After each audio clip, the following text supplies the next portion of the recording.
तुम उसी तरह तोते के रूप में भटको। नहीं नहीं, मुझे आजाद करो वरना मैं तुम्हें छोड़ूंगा नहीं। अब तुम मेरा कुछ भी नहीं बिगाड़ सकते।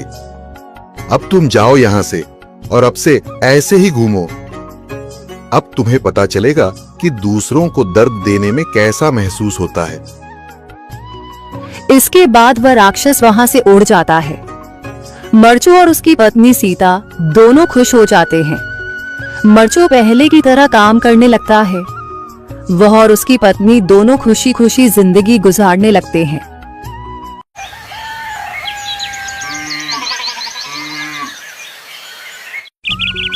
मरचू जंगल से लकड़ियां काटकर बाजार में बेचने गया, लेकिन उसे लकड़ियों के अच्छे दाम नहीं मिले। इस पर मरचू ने कहा, अरे भैया, इतने कम पैसे?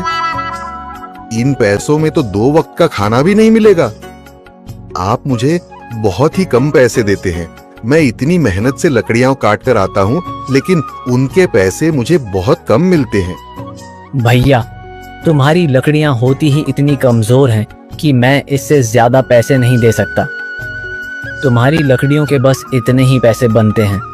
अरे भैया, कुछ ज्यादा कर दो ना। वो क्या है ना कि इन पैसों का तो कुछ भी नहीं आता। मैं अपनी जिंदगी कैसे गुजारूंगा?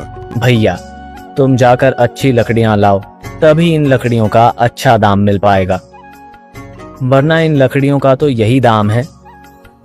ये सुनकर मरचू बहुत ज्यादा परेशान हो गया और पैसे लेकर किराने की दुकान से सामान खरीदकर घर आ गया।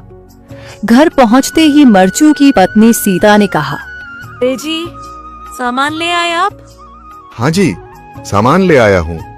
सीता के चेहरे पर खुशी छा जाती है, लेकिन जब उसने सामान देखा, जी, इसमें तो बहुत थोड़ा सामान है।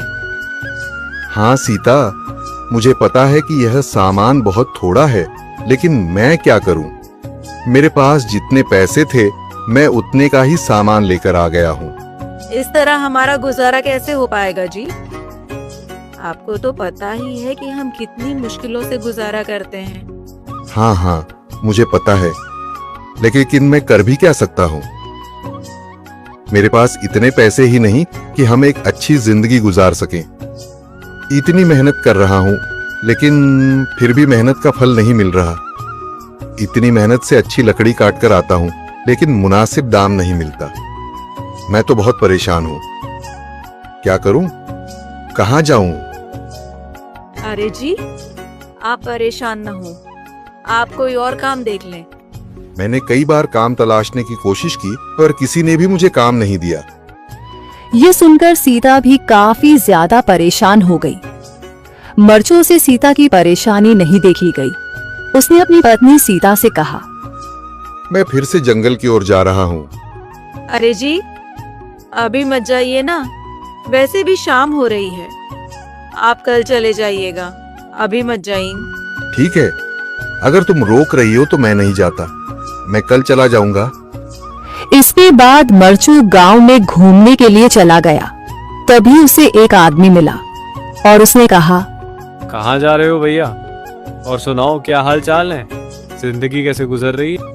अरे भैया, तुम्हें तो पता है कि लकड़ियां काटकर कैसे गुजारा होता है। हाँ भैया, तुम सही कह रहे हो। और आसपास के जंगलों में अच्छी लकड़ियां भी नहीं है। इसके लिए तो जंगल के अंदर जाना पड़ेगा।